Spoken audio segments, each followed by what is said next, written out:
Pessoal, então, boa tarde a todos, sejam bem-vindos à nossa disciplina aqui do Antropoceno.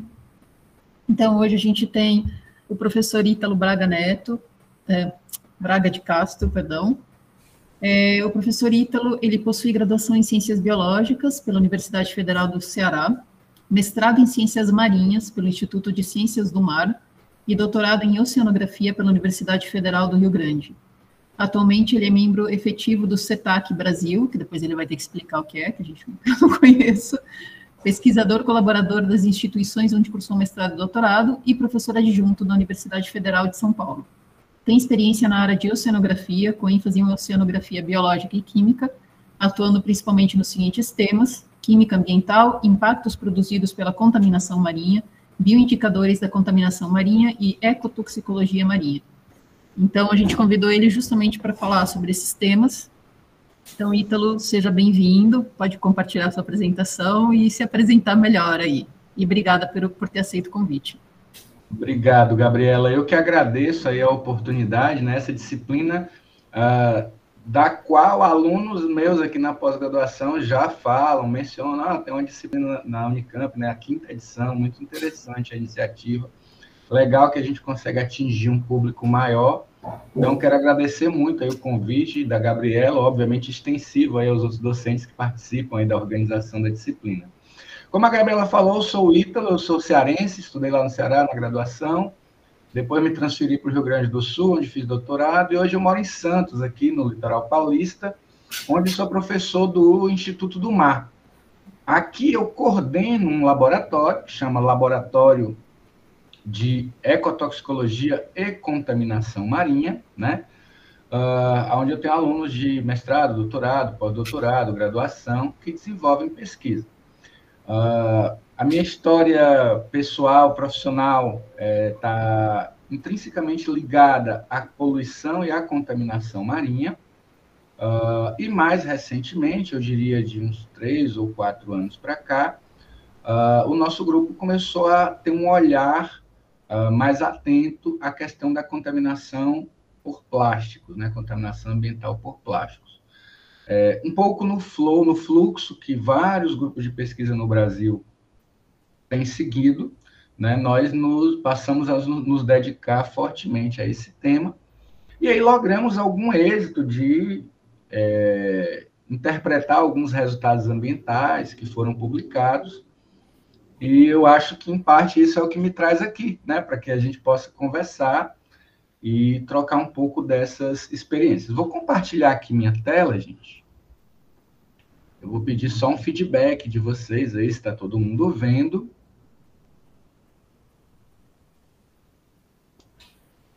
Então, esse aqui é o logo do meu laboratório. A gente tem uma páginazinha no Instagram. Então, se alguém tiver interesse, pode seguir lá. Vocês conseguem ver a tela, não? Sim. Perfeito. Sim, tá ótimo.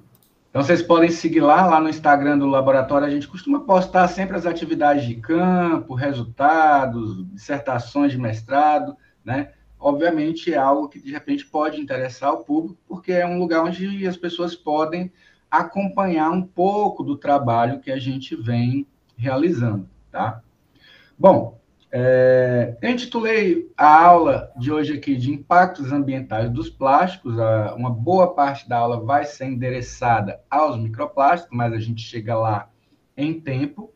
E aí eu gostaria só aqui de início de dar crédito aqui na preparação desse material que eu estou apresentando a vocês, também para o meu aluno de doutorado, o Vitor Vasques Ribeiro, né, que atua no tema e que contribui muito aí com as atividades do laboratório, inclusive me ajudando a preparar essa apresentação, né, que hoje eu trago aqui para vocês. Então, gosto de dar um crédito aí para as pessoas, tá?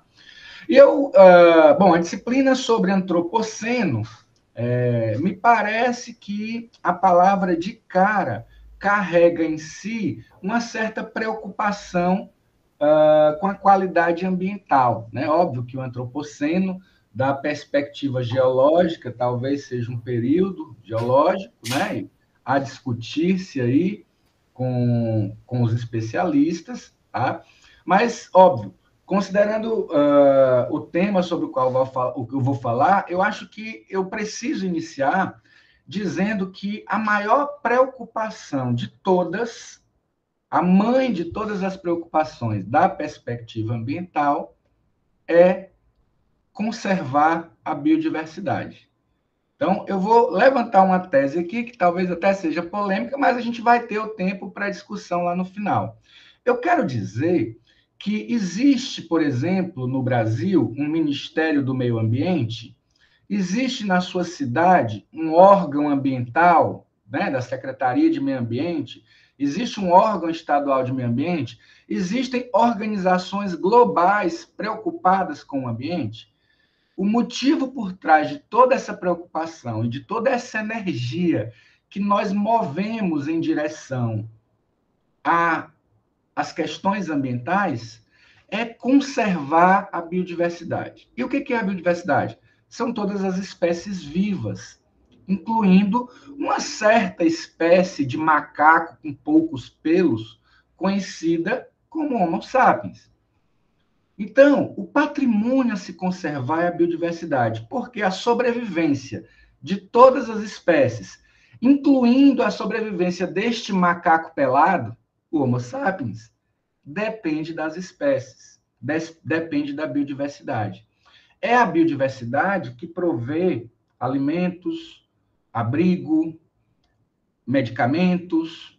Em última instância, é a biodiversidade que provê o ar, o oxigênio que respiramos.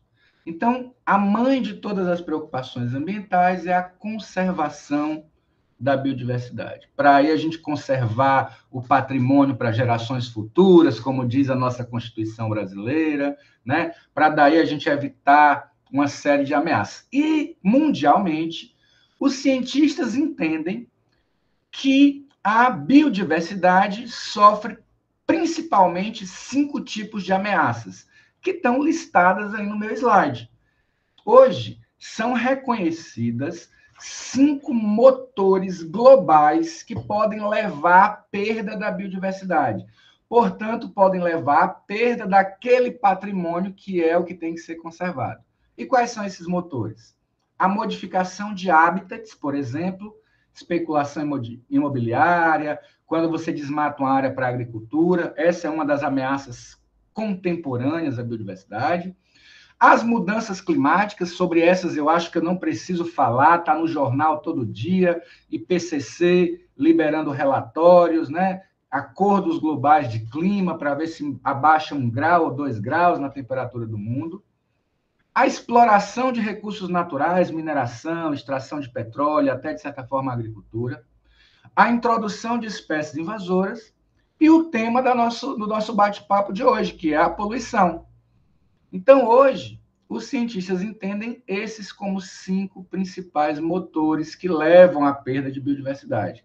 Portanto, são sobre essas ameaças que a nossa atenção deve se deter, majoritariamente, para conter essa perda de biodiversidade. Obviamente, o meu peixe aqui é a poluição, que é com que eu trabalho, segundo eu me apresentei minutos atrás, e é sobre isso que a gente vai falar um pouco.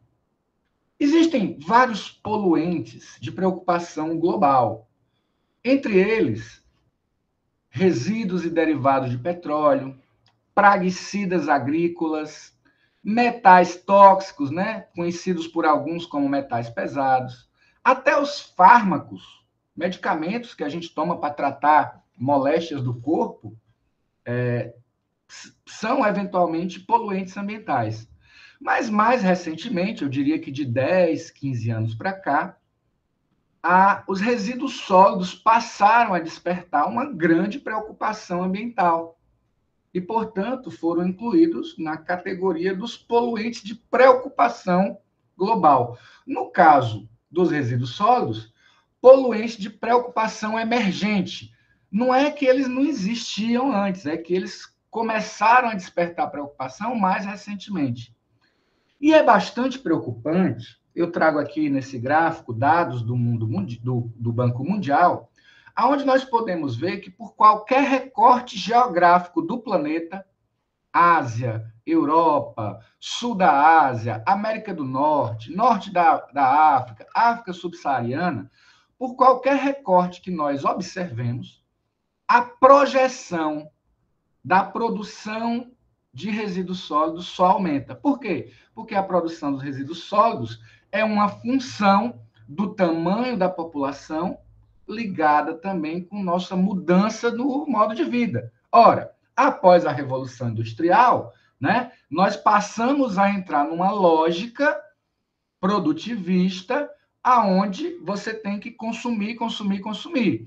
E aí você vem a indústria e o capitalismo atento a essa máquina, produzindo recursos cada vez mais perecíveis, cada vez menos duráveis, e estimulando uma roda de consumo desenfreado, né? Ao mesmo tempo, o nosso modo de vida vai se modernizando, né? Usando produtos e matérias-primas cada vez mais baratas para produzir cada vez mais bens de consumo. Tudo isso funcionou muito bem ao longo das últimas décadas, e a produção de lixo por esses consumidores globais só aumenta. Eu tenho dados aqui de 2016 e projeções em roxo mais escuro para 2030 e 2050. E por qualquer recorte espacial que se observe, a estimativa da produção de resíduos sólidos só aumenta. E a nossa capacidade de lidar com esses resíduos não aumenta na mesma velocidade, né? Se a gente fizer aí esmiuçar um pouco a composição desses resíduos sólidos, a gente vai ver que você tem mais ou menos 41% de orgânico. Esses números podem variar com diferentes fontes e metodologias.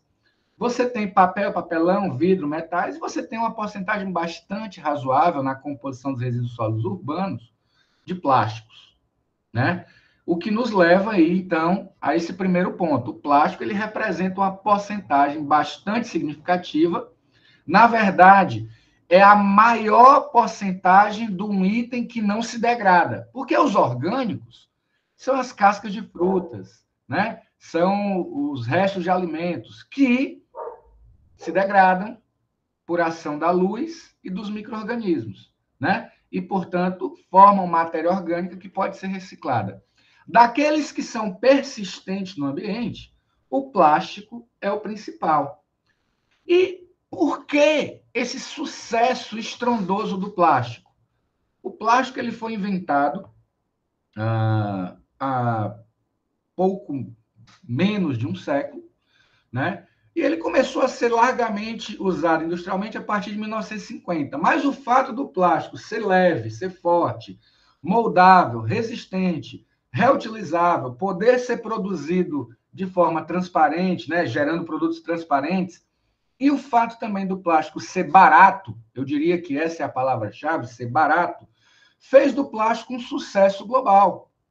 De modo que hoje se produz algo, em 2015 se produzia algo em torno de 200 milhões de toneladas de resinas plásticas por ano, né? E mais da metade disso, aproximadamente metade disso, é descartado logo após o uso, porque são utensílios de uso único.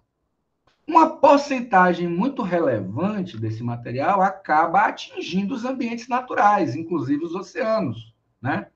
A ponto de estimativas feitas por pesquisas sérias apontarem que em 2050 teremos mais fragmentos de plástico do que peixes no oceano. Uma vez que estudos contemporâneos já apontam que o plástico representa de 60% a 90% de todo o lixo no mar. Mas plástico é uma palavra pouco precisa. O que é o plástico? A palavra plástico significa moldável, vem do grego, tá? Mas os utensílios plásticos contemporâneos são formados por moléculas grandes, de substâncias que nós chamamos de polímeros. Vocês já devem ter escutado falar, talvez lendo um rótulo de um produto no supermercado, polietileno, polipropileno, poliuretano, PVC, o PET, né? São polímeros, ou seja, moléculas muito grandes formadas pela repetição de moléculas muito pequenas. Essa configuração química dos plásticos, dos polímeros, faz com que eles sejam muito resistentes à degradação. O que significa dizer que após o descarte, o seu uso, final da sua vida útil, que a gente vai discutir um pouquinho já já, eles tendem a persistir no ambiente sem sofrer grandes alterações por muito tempo. E essa persistência no ambiente pode levar a uma série de problemas. Nesse contexto ainda, eu trago aqui um gráfico. Em 2016, se produziu 396 milhões de toneladas de resinas plásticas. E a projeção para 2030 é de 550. Ora, uma projeção muito parecida com aquela que a gente viu do aumento dos resíduos sólidos. Por quê? Porque uma parcela importantíssima dos resíduos sólidos que produzimos é plástico. A maior parte desses materiais, pasmem, quase 40%, vai para o setor de embalagens. Sabe? A embalagem que normalmente você descarta depois que adquire o seu desejado produto, 40% dessas resinas vão para esse setor.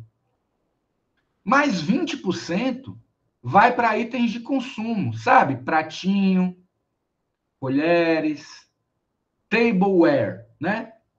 São utensílios de mesa. Isso aí também está, por exemplo, incluído aquela embalagem. Quando você pede um lanche ou um sushi em casa, o sushi vem numa embalagem bonita, de plástico, né? Percebam que todas essas embalagens elas são usadas apenas por alguns minutos. E, imediatamente após o uso, viram lixo. E geram, como eu já espero ter demonstrado e convencido aqui a minha plateia, geram um problema ambiental. Então, perceba que esses utensílios de uso único sozinhos representam algo em torno de 60% de todo o plástico produzido no planeta. E quanto à gestão, né? Porque a gente coloca tudo na lata do lixo. Pelo menos se você tem o privilégio de morar em um lugar onde há coleta de lixo. Eu preciso lembrar que uma parcela não muito grande dos brasileiros tem esse privilégio de ter coleta de lixo na porta da sua casa. De todo modo, estima-se que de todo esse lixo produzido, algo em torno de uns 9% tem sido reciclado. Algo em torno de uns 12 a 15% incinerado. E todo o restante se encontra aí no ambiente ou continua em uso. É claro que você tem ainda um utensílio de plástico que comprou há 10 anos e ainda usa, né? Aquele Tupperware de estimação da sua cozinha, ele não está aqui no lixo ainda, mas ele possivelmente um dia irá. Esse gráfico é de um estudo muito interessante publicado na Science Advances, uma sucursal da revista Science, que mostra aí uma média do tempo de vida, né, em anos. E percebam aqui, no lado azul aqui do meu gráfico, ó, que itens, por exemplo, de embalagem, de consumo, eles duram muito pouco tempo, né? Enquanto apenas uma parcela muito pequena, talvez aqueles 40% finais lá, dos setores de utilização, produzem itens de plástico que, de fato, vão ser duráveis, né? A consequência é que tudo isso vai para o lixo. A consequência é que você tem economias do mundo que produzem mais de meio quilo de plástico por dia. No Brasil, a estimativa é de 200 gramas por pessoa por dia. E eu imagino, esses dados aqui são de 2015, do Jambeck, um estudo muito importante sobre resíduo sólido.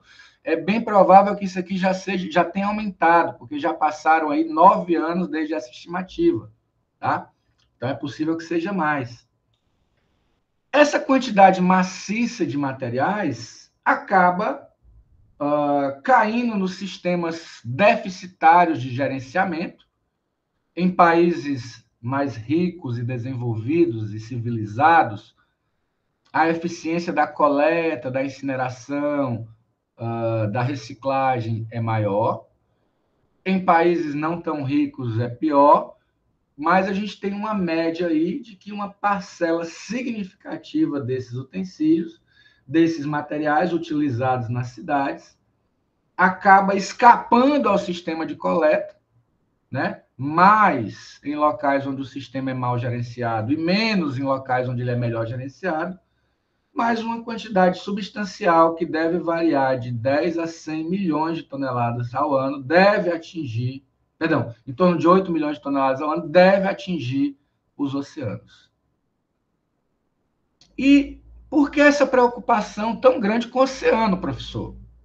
Eu nem moro na praia, eu nem moro no oceano, mas é importante dizer que aquela biodiversidade que a gente quer conservar, lembra lá do primeiro slide, ela vive fundamentalmente e depende do oceano.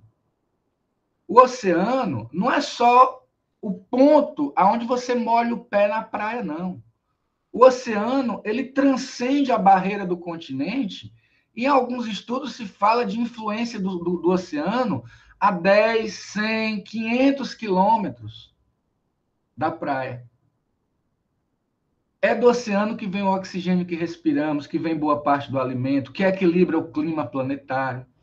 Então, o desbalance, esse aporte de resíduos nos oceanos, ele acaba por comprometer aquela preciosa biodiversidade, que eu espero tê-los convencido no começo, que devemos conservar. E uma vez no oceano, o problema deixa de ser local, ele passa a ser global, porque você tem correntes, você tem marés, você tem fluxos verticais e horizontais que promovem a distribuição, esta sim, democrática dos resíduos plásticos. Não importa se você está no Haiti ou se você está na Dinamarca, né? O oceano vai produzir a distribuição democrática desses resíduos pelos mares e oceanos da Terra. Resíduos plásticos já foram encontrados na zona mais profunda do oceano, 11 mil metros de profundidade, na Fossa das Marianas, local visitado por poucos cientistas e aventureiros durante a nossa história. A mesma coisa já foi encontrado resíduos plásticos no topo do Everest, 8.954 metros acima do nível do mar. E do topo do Everest ao fundo das Fossas das Marianas, aonde se procurou, se achou. Se achou resíduo plástico na Antártica, se achou resíduo plástico no Ártico, em ilhas remotas, em quaisquer lugar, em áreas marinhas protegidas, em paraísos tropicais que aparecem em fotos de agências de viagem. Em todos esses lugares, os resíduos plásticos estão. E eles acabam sendo democratizados e distribuídos pelos organismos, por esses mecanismos oceânicos, tá? É importante notar que cerca de 80% do plástico que chega no oceano ele vem do continente. Uma pequena parcela vem da atmosfera, sim, o ar que nós respiramos tem plástico. A gente vai falar disso logo mais. E uma outra parcela vem do trânsito de embarcações que descarta diretamente no oceano. Então não adianta achar que o oceano é um problema desconectado da sua realidade porque você vive no interior. O oceano começa na boca de lobo, eu não sei como vocês chamam, no bueiro da rua da sua casa, mesmo você morando em Campinas, em São José do Rio Preto ou na Amazônia. Começa no córrego, o oceano começa ali, e esses resíduos chegarão no oceano. E isso tem produzido imagens comoventes, como as que eu mostro agora. Animais fofos, né? Carismáticos, entrelaçados, enredados e morrendo, ingerindo plástico. Essas imagens, meus queridos, são muito comoventes, mas elas nem de longe representam o mais grave dos problemas, porque o mais grave dos problemas ele está invisível ao olho nu. O mais grave dos problemas é produto da fragmentação desses itens menores. O plástico ele tem categorias de tamanhos, né? Você tem os megaplásticos ou mega resíduos, que são pedaços grandes, com mais de 1 metro de comprimento. Mas a ação das ondas, do sol, a interação com animais, com o sedimento, vai fragmentar esses resíduos, que se foram meso, se tornam macro. Perdão, se foram mega, se tornam macro, meso, micro e nanoplástico, respectivamente. E esse problema aqui do nano e do micro, que passa desapercebida ao olhar da maior parte das pessoas e que não enrosca uma baleia, um golfinho em redes, ele é mais grave, mais mortal do que o problema que a gente tem com os utensílios de grande porte. E vou explicar por quê. Então, várias ações globais de combate, de redução, de substituição vêm sendo desenvolvidas, muitas delas, inclusive, dentro da perspectiva dos objetivos do desenvolvimento sustentável, para o desenvolvimento sustentável.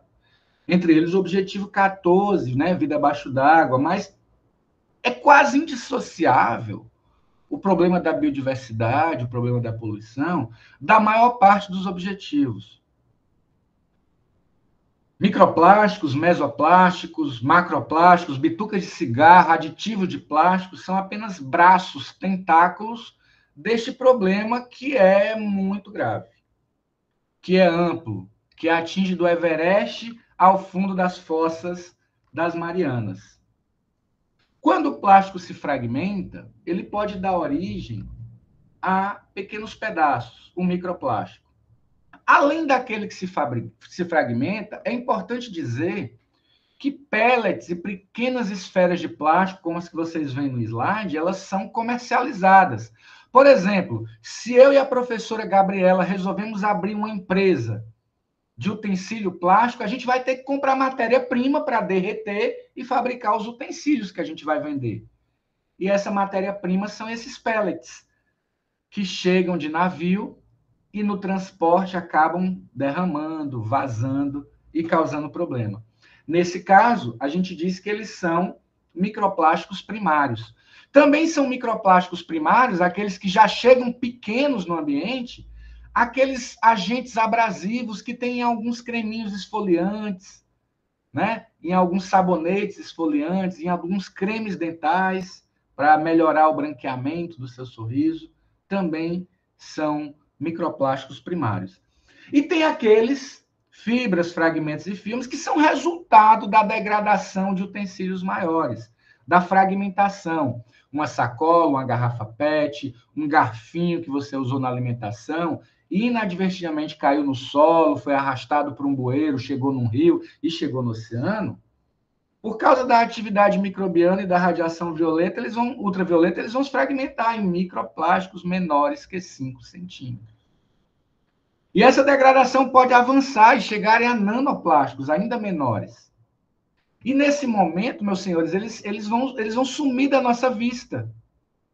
Mas o problema não acabou. Nesse ponto, o problema só se tornou mais grave, né? Acabei me antecipando, né? E aqui tem um slide que explica mais ou menos os processos de fragmentação, né? Alguns eu falei já, como radiação, ação da luz, mas também o calor, a ação das ondas, interação com a atmosfera, leva a esse processo que vocês aí veem.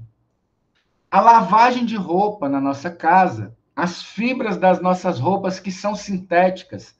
Olhem aí a etiqueta da camiseta de vocês, poliamida, elastano, são polímeros plásticos que se desprendem na lavagem.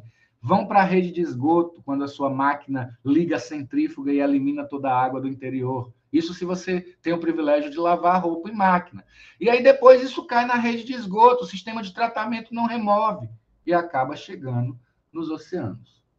O fato é que as grandes economias e as zonas, as grandes cidades mais industrializadas da Terra são onde a contaminação por microplástico na beira dos oceanos é maior, como vocês podem ver nas imagens em vermelho, né? Seguida das imagens em laranja, amarelo e verde, que são progressivamente menores.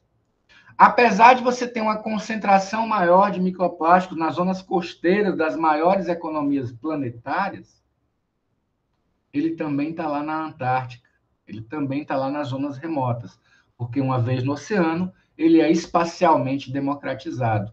Essas são imagens de satélites captadas com câmeras e filtros e sensores para tentar estimar a quantidade de microplástico. Percebam que fragmentos maiores que 200 milímetros são raros. Fragmentos entre 4 e 200 milímetros já começam a aparecer em manchas laranja, mas os fragmentos pequenos são numerosos, abundantes e cobrem vastas porções do oceano global.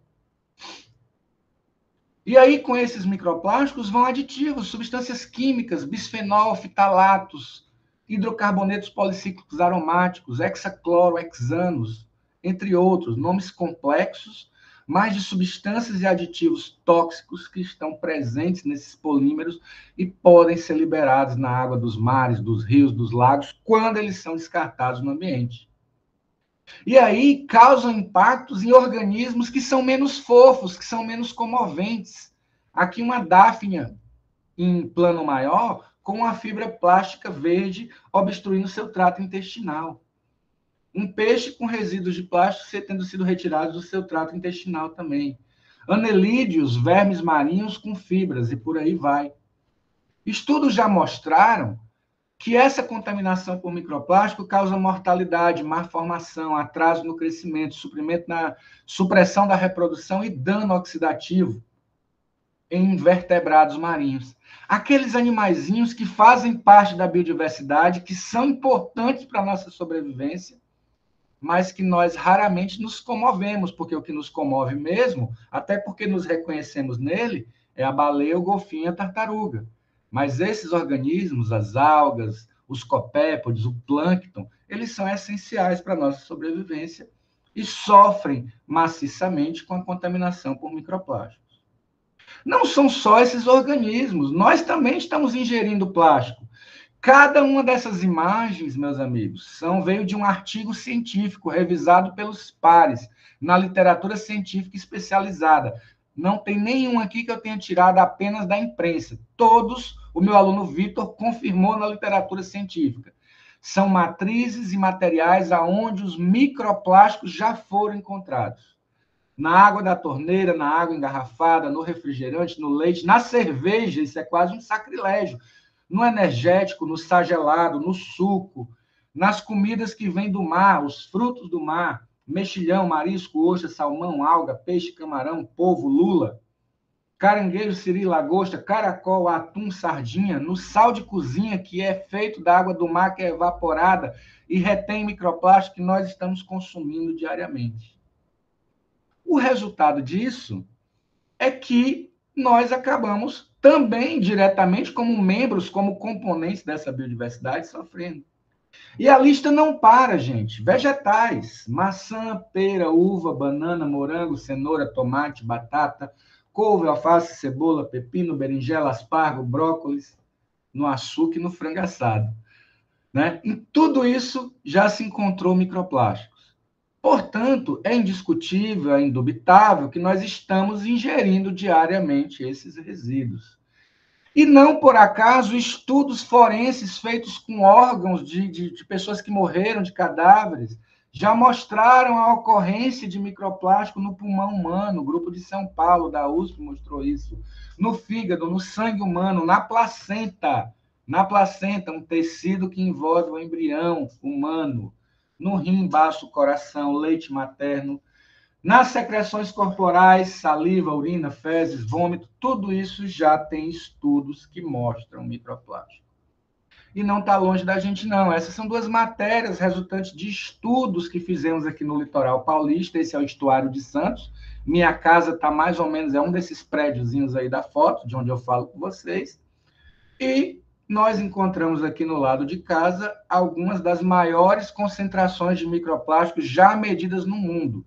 Nós aqui usamos ostras e mexilhões para medir o microplástico no mar. Por quê? Porque esses animais eles filtram a água do mar para se alimentar e acabam retendo os microplásticos nos seus tecidos. Vou tentar ser rápido e sucinto aqui, mostrando rapidamente alguns resultados. Esse é o artigo que foi publicado. Para quem é mais afeito aos produtos acadêmicos, né, foi publicado no periódico Science of the Total Environment, né, vocês podem procurar aí o artigo ou procurar no Lattes dos pesquisadores envolvidos, tá? Mas para quem não é da academia, eu traduzo, né? Nós aqui no Estuário de Santos estudamos ostras e mexilhões em 3 pontos e nós observamos uma grande quantidade de microplásticos acumulados nos tecidos desses animais. E aí, quando nós obtivemos os resultados do estudo, nós comparamos com vários estudos do mundo. Cada pontinho desse do gráfico é um estudo sobre microplástico usando ostras no mundo. E olha só onde estão os resultados de Santos, batendo todos os recordes dos dados disponíveis na literatura. Fizemos a mesma coisa para mexilhões. E olha só onde estão os mexilhões de Santos. Entre os top 3 mais contaminados do planeta. Então, mostra que o nosso litoral, assim como acontece uma zona altamente produtiva, rica, industrializada, urbanizada, apresenta níveis brutais de contaminação. Tá? Aqui estudos usando outras espécies de moluscos, também caramujos e lapas, né? Aqui também do estuário, mostrando concentrações altas. E quanto mais urbanizada é a área, maior foram as concentrações medidas.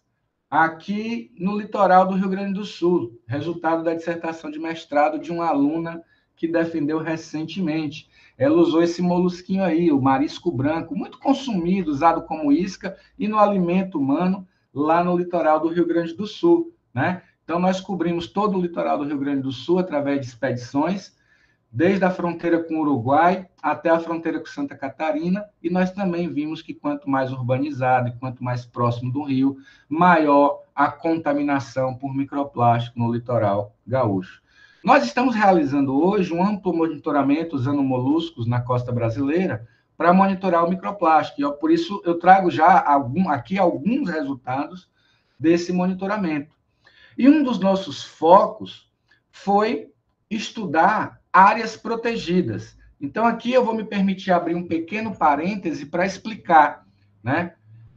Existem algumas áreas onde a biodiversidade é tão valiosa que ela recebe uma proteção especial.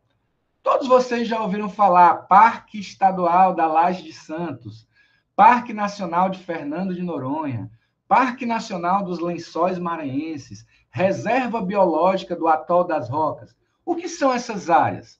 São áreas protegidas, porque a biodiversidade lá é tão pululante, é tão valiosa, é tão preciosa para a sobrevivência humana, que se criaram leis especiais para proteger essa biodiversidade nesses locais que são santuários da vida. Pois bem, o nosso grupo procurou microplásticos em moluscos que vivem nesses santuários, em 10 paraísos brasileiros: Parque Nacional de Jericoacoara, o Atol das Rocas, Fernando de Noronha, o Refúgio da Ilha dos Frades, o Arquipélago de Abrolhos, a Estação de Tamoios, o Refúgio de Alcatrazes, a Estação Ecológica de Guaraqueçaba, no Paraná, Arvoredo e Carijosa, em Santa Catarina.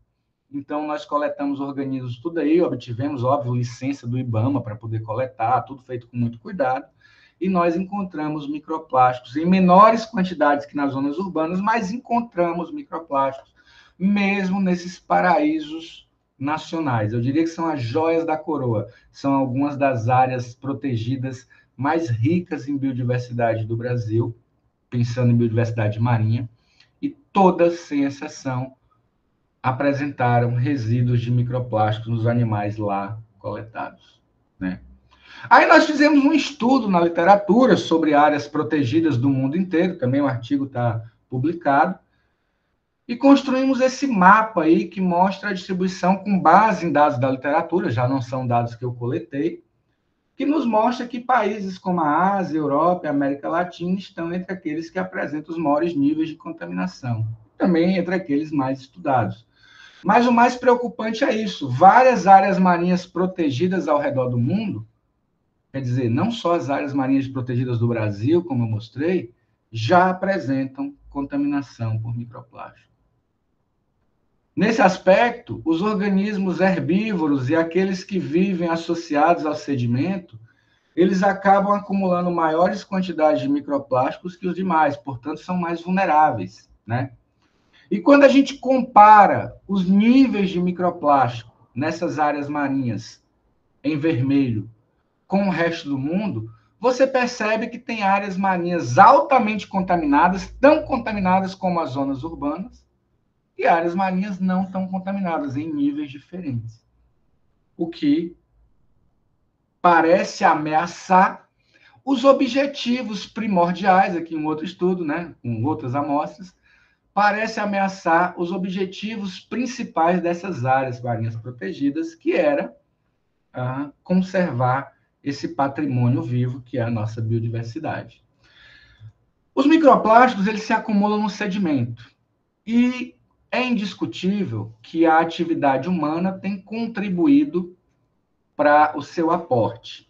Isso porque, quando nós escavamos sedimentos profundos, utilizando testemunhos sedimentares, nós vemos claras tendências no tempo de aumento de microplástico, né?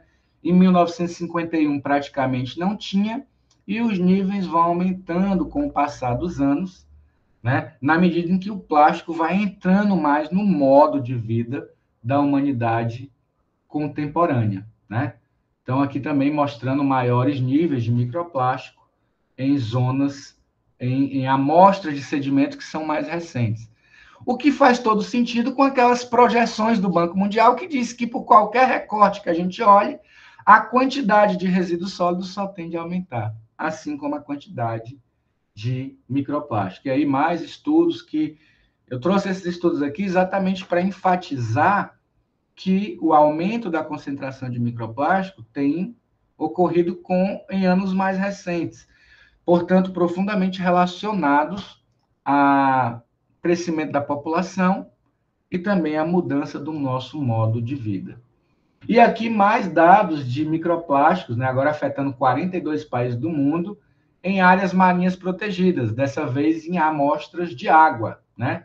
E perceba que o Brasil está ali com algumas das suas áreas marinhas protegidas afetadas por esse tipo de contaminação. Entre os principais tipos de polímeros que nós encontramos, né, os tipos de plástico que nós encontramos nessas amostras, a gente tem o polietileno e o polipropileno, quando são em zonas mais remotas, mas quando é em zonas mais urbanas, a maior parte são fibras de poliamida, né, provavelmente resultantes da indústria têxtil, né, as fibras dominam, provavelmente estão entre os maiores, provavelmente resultantes da indústria têxtil e da lavagem de roupas. Acho que eu estou voltando. Então, aqui, um outro mosaico agora de amostras de água de áreas marinhas protegidas do mundo, afetadas pela contaminação por microplástico. E nesse novo estudo também, os pontos em vermelho são as áreas marinhas protegidas, os pontos em preto são zonas urbanas. E você vê que quando você faz uma distribuição das concentrações pelo mundo, você praticamente encontra dentro dos diferentes quartis de concentração, tanto áreas marinhas protegidas como áreas urbanas, né? Demonstrando que, apesar dos objetivos, as áreas marinhas protegidas parecem estar falhando miseravelmente em proteger a biodiversidade, uma vez que os microplásticos lá estão e que provavelmente induzem efeitos deletérios sobre esses organismos. Eu espero não ter passado o tempo, eu acho que eu tinha 40, 45 minutos. Eu agradeço imensamente a oportunidade e me ponho aqui à disposição para esclarecer as dúvidas. Gente, muito obrigado mais uma vez. Passo a palavra para a professora Gabriela. Oi, Ítalo. Não, você não passou, você foi super modesto aí. Na verdade, você tinha ainda mais uns 15 minutos, você tinha 1 hora. Mas beleza, eu agradeço enormemente pela quantidade enorme de dados que você trouxe aqui. Então, eu vou fazer o seguinte, pessoal, quem quiser perguntar aqui pelo microfone, levanta a mão, que eu vou formando uma fila. A gente tem algumas poucas perguntas no fórum de perguntas, então, enquanto isso, eu vou fazendo as perguntas no fórum de perguntas. Quem não quiser se manifestar abrindo o microfone, então pode colocar ou no fórum ou no chat, se não conseguir acessar o fórum, tá? Eu vou começar com as perguntas, Luiz, que estão no fórum dos alunos, e depois eu passo a palavra para... Vou passar a palavra primeiro para a Natasha, também tem uma aluna aqui com a mão levantada, então, Luiz e Emília, eu vou deixar vocês para depois, tá bom? Então, Natasha, começa você. Pode perguntar. Oi, gente, muito obrigada, Ítalo, a aula foi sensacional. E um pouco desesperadora também, né? A gente vê todos esses dados e dá um pânico, um aperto no coração. E aí eu queria saber a sua opinião sobre o que a gente tem para fazer, assim, porque acho que resolver a gente, não sei, parece ingênuo pensar que a gente vai conseguir resolver essa situação, né? Mas como a gente pode remediar? Eu acho que é excelente pergunta, Natália. Então, me dá a oportunidade de ocupar mais alguns minutos, chegando nesse ponto da questão, que eu acho que numa disciplina como a de vocês, pode ser importante. Boa. A primeira questão é que os mecanismos de remoção desse microplástico dos oceanos, embora existam experimentos e estudos interessantes, eles não conseguem ser reproduzidos na escala do oceano, que cobre 75% da superfície do planeta, e a profundidade média do oceano, eu preciso dizer, é de 4.000 metros, tá? A gente às vezes pensa que o oceano é a praia, mas ali é a zona costeira, onde a gente molha o pé e toma banho, mas a média da profundidade do oceano é 4.000 metros. Então, é uma coluna de água que se espalha por 75% da superfície do planeta com 4.000 metros de espessura. Então, os procedimentos de remoção, pelas tecnologias disponíveis hoje, elas são interessantes para fazer conscientização, movimentos das pessoas, elas não resolvem o problema, tá? Esse é um primeiro ponto. A remoção não é possível hoje, tá? Com as tecnologias disponíveis. Então, o que a gente tem que fazer? Existe um discurso muito fácil e muito raso, que era dizer as pessoas têm que se conscientizar. Mas isso é remover a culpa das grandes corporações que lucram bilhões, eu disse bilhões com B de bola, talvez trilhões com T de tapioca, com a indústria do plástico. Então, o que a gente precisa, Natasha, na minha percepção, é regulação, tá? Regulação nacional e vinculação a tratados globais. Nesse momento, se discute um tratado global vinculante do plástico com as várias nações, no âmbito das Nações Unidas, onde os países têm representantes dos diferentes setores, e vai se discutir aí a substituição, a abolição. Não existe uma bala de prata, não existe uma única ação, reciclagem não resolve, mas a gente não pode abandoná-la. Por quê? A reciclagem não resolve porque a gente recicla, o mundo recicla 4%, o Brasil recicla 2%. Né? E todo ano cresce, e a reciclagem não consegue acompanhar. Então, a reciclagem não é uma solução, mas é um caminho. As ações elas devem ser multissetoriais. Então, reciclagem tem que ampliar, manter e continuar. A gente tem que substituir os utensílios, na medida do possível, por utensílios duráveis. E aí vem a semente maligna que eu espero ter plantado lá nos primeiros slides. Lembra que eu falei? 60% é uso único, é embalagem, é o saquinho, é o copinho de café que a gente usa. Gente, quanto tempo leva para tomar um copo de água? Né? Você toma um copo d'água e descarta fora. São segundos, é uso único. Então, um caminho é focar nesses 60% que são uso único. Né? A gente já tem aí aonde atingir. Faz sentido que esse uso único ele é substituível, dispensável, ele não é essencial? Faz sentido, né? A gente está falando de embalagens e de coisas que podem ser substituídas. Então, as corporações, elas devem agir para forçar as pessoas, né?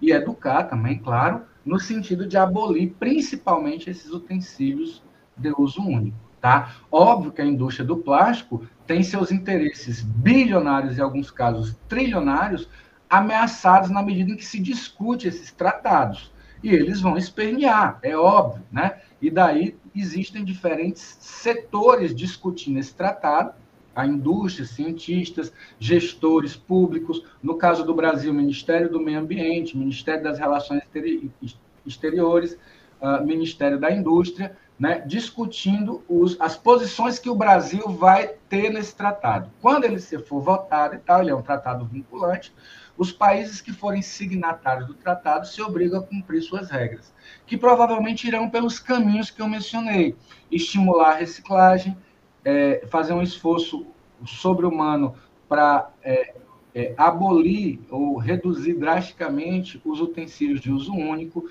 investir em tecnologias que possam produzir utensílios biodegradáveis. Nesse aspecto, eu preciso abrir um parênteses: existem muitos biodegradáveis fake no mercado. Uma aluna de doutorado minha publicou recentemente um estudo sobre isso. A gente visitou 40 supermercados procurando utensílios de plástico que tinham no rótulo biodegradáveis. Pasmem, nenhum dos que a gente encontrou, zero, era biodegradável. Todos já estavam enganando o consumidor, né? O artigo está publicado, quem quiser a gente pode mandar. Então, o que acontece? São um conjunto de ações muito mais governamentais e corporativas do que no consumidor. Eu acho que, paralelamente, há programas de conscientização do consumidor devem ser feitos. Não é porque é barato que você tem que aceitar, não é porque é de graça que você tem que aceitar. Então, a educação é usar sua sacolinha retornável, usar sua garrafa d'água, entendendo que a gente não pode responsabilizar as pessoas pelo problema e que isso por si só não resolve. Precisa de regulação vindo de Brasília e vindo das Nações Unidas. Espero ter respondido, Natasha. Respondeu sim, muito obrigada. Sensacional, Ítalo. Eu vou fazer 2 perguntas que estão aqui no fórum, e aí eu passo a palavra para o Lucas. Então, uma é da Juliana, perguntando se purpurina é um microplástico, e a outra é do Raul, falando o seguinte: enquanto cearense, me sinto na obrigação de perguntar, o senhor acha que a privatização de Jericoacoara pode influenciar para o aumento dessa contaminação com microplásticos? Vocês pretendem estudar essa comparação antes e depois? E elogiou a sua aula muito boa. Muito obrigado. Purpurina é sim um microplástico, o glitter, né? Ele é utensílio plástico, é um polímerozinho plástico, geralmente polietileno, com um filme brilhante, então dá aquelas cores. Existem iniciativas aí de purpurina sustentável, mas eu não vou falar nem contra nem a favor, porque eu não estou familiarizado, até porque não sou um usuário regular de purpurina, né? Embora ache muito bonito e tal, enfim. Mas sim, a purpurina tradicional é um microplástico, sim, e aí ele seria um microplástico primário, aquele que já chega no ambiente em pequenas dimensões, né? Privatização de Jericoacoara. Eu sou um pesquisador das ciências duras. Desculpa, eu não sei as áreas da Emília, do Luiz, da Gabriela. Eu sou das ciências duras. Eu sou biólogo com doutorado em oceanografia, especialização em oceanografia química, mas eu sou uma pessoa muito política. E aí minhas falas, elas já tendem a inclinar para questões políticas. E aí se alguém faz uma pergunta, desarreda, né? Eu vou eventualmente. Então, o que é que eu acho da privatização? Eu acho que as áreas protegidas são redutos estratégicos da conservação da biodiversidade. E, então, me parece muito temerário, embora eu seja um simpático da administração estadual lá do Ceará atualmente, eu sou simpático à atual administração, mas eu acho muito temerário que a gente tenha áreas tão estratégicas para a biodiversidade, colocando todas aquelas questões que eu explicitei no início da aula nas mãos do mercado, né? Então, me parece um pouco assustador, né? Nós temos dados de Jericoacoara pré-privatização, e eu nem tinha pensado nisso, mas você me deu uma ótima ideia. Alguns anos no futuro eu voltarei lá, depois que estivesse estabelecido, e nós vamos comparar esses resultados. Até agradeço a sugestão, excelente trabalho. Lucas Freire. Oi, professor, tudo bem? Eu também achei bem interessante a aula, as informações, apesar de realmente não serem informações muito agradáveis. E eu tinha uma pergunta, mas você foi respondendo uma pergunta que falou de plásticos biodegradáveis e falou de caminhos que podem ajudar a diminuir o agravante desse cenário. Mas aí, minha pergunta é relacionada a estudos relacionados com situações que podem diminuir, assim, o quanto já tem... Assim, você comentou brevemente, tem bem pouco no mercado, mas quantitativamente, com pouco, absurdamente pouco, sei lá, 0,005%. Você está falando dos biodegradáveis? Em quantidade, esse exercício. Tá, vamos lá. Não só biodegradáveis, pode ser outras, assim, sei lá, políticas públicas que reduzam plásticos nas praias, por exemplo. Não, peraí, não entendi, então. Você quer que eu fale de políticas públicas para redução? Não, calma. Quantitativamente, meios que reduzam essa quantidade de plásticas de modo geral. Para você entender, se eu aplicar a política X, reduz tanto, é isso? Isso.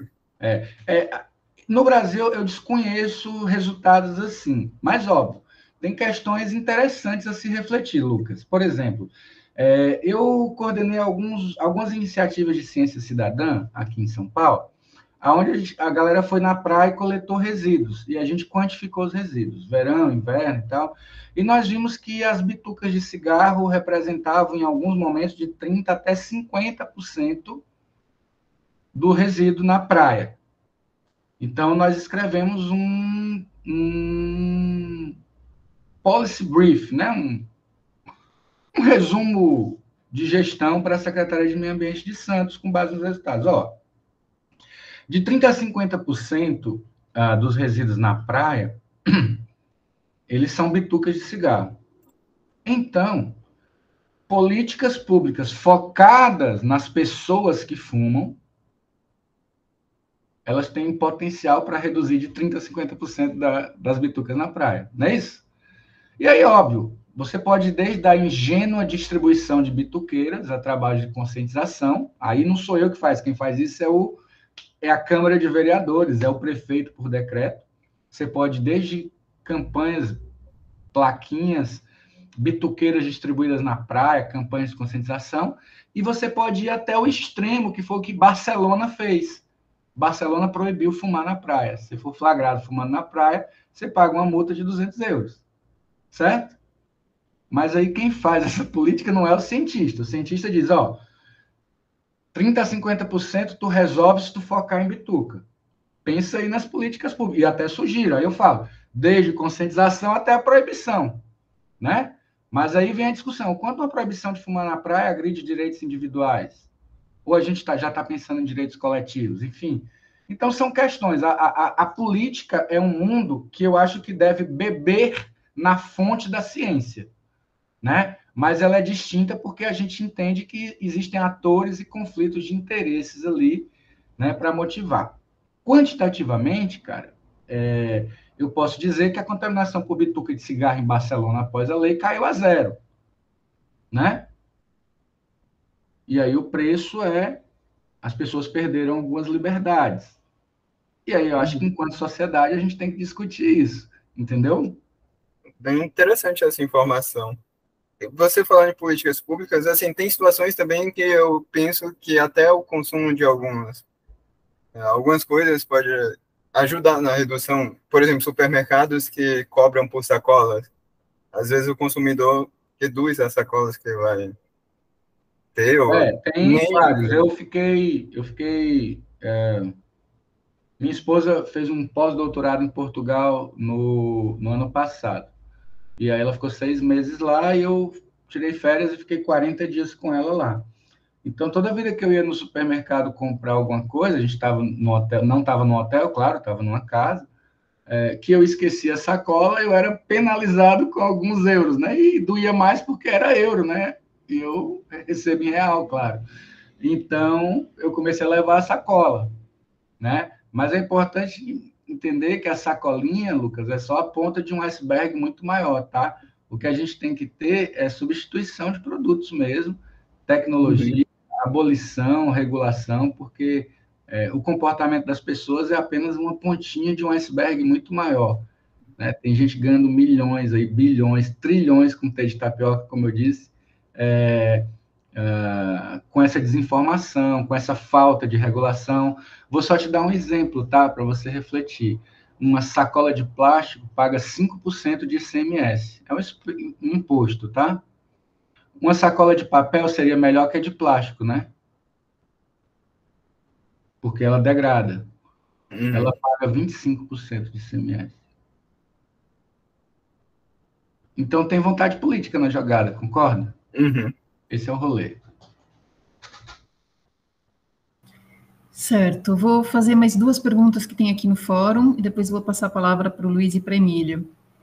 Então, uma pergunta do Luiz Fernando, diz assim: durante a pandemia, num período curto de tempo, golfinhos voltaram aos canais em Veneza, por exemplo.